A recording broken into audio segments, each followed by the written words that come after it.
What is up, fellow thermonuclear AFers? I am Dan Favale coming at you with what is going to be the big, long-awaited what if project for the Hardwood Knocks podcast. Very quickly, before I explain to you what it is and what you're going to watch in the forthcoming clip, please remember to subscribe to this YouTube channel. If this is your first time checking us out.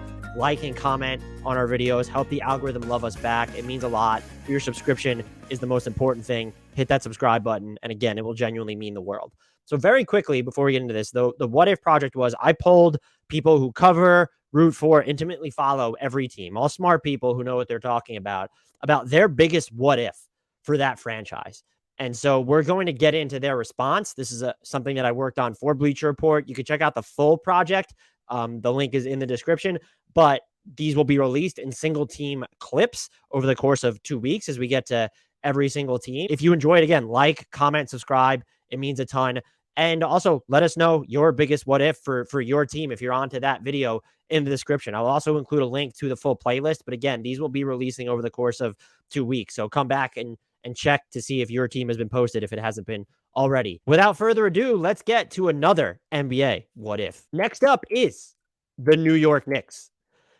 Think of an NBA season over the past 4 decades. Any NBA season. The New York Knicks probably have a what if moment, transaction development, whatever, from that year. What if they didn't negotiate against themselves in the Carmelo Anthony trade in 2011? What if they never dealt for Andrea Bargnani during the 2013 offseason? What if Amari Stoudemire's health never implodes? What if they don't sign Stat in the first place? What if Steph Curry falls 1 pick lower? What if Kevin Durant and Kyrie Irving join the Knicks rather than the Nets? What if Michael Jordan left Chicago for New York in 1996? What if Patrick Ewing's knees never implode? The list goes on and on and on. Kudos to Knicks Film School's Jonathan Macri with a major assist from KFS's producer extraordinaire, Andrew Claudio, both of them friends of the podcast, for winnowing it down. This is what John Macri wrote. My number one what if harkens back to 1987 and New York's decision to part ways with Bernard King. King, for those younger fans who may not be familiar, was for a time perhaps the best player ever to suit up for the Knicks. In the 1983-84 season, he finished second to Larry Bird in MVP voting, and he was just getting started. After averaging 26 points per game in 83-84, King was putting up nearly 33 per night in 1984-85. That's when tragedy struck, and he tore his ACL in March 1985, which would keep him out for 2 years. By the time he returned, the franchise had received a somewhat significant talent upgrade in the form of Patrick Ewing. Unfortunately, when King returned to play 6 games at the tail end of the 1986-87 season, Ewing himself was sidelined.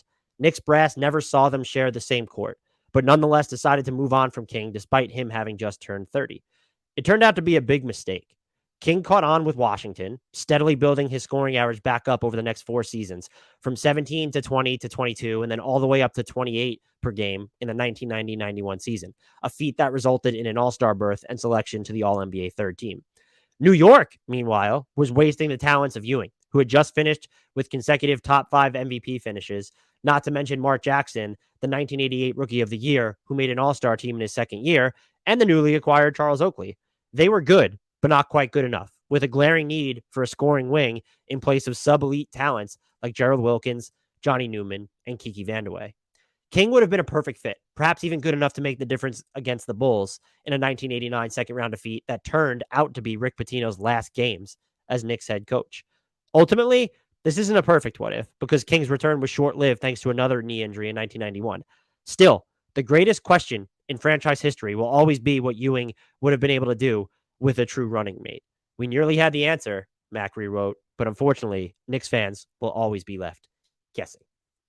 I agree with him. I think I probably would have went with a bunch of other stuff in that. Maybe what if they had amnestied Amari Stoudemire, myself, or even the Bargnani one kind of still eats at me. There are a couple of draft day decisions. What if they drafted Shea? What if they drafted Halliburton to sort of stay in the recent past? But I think Macri chose the right one for sure.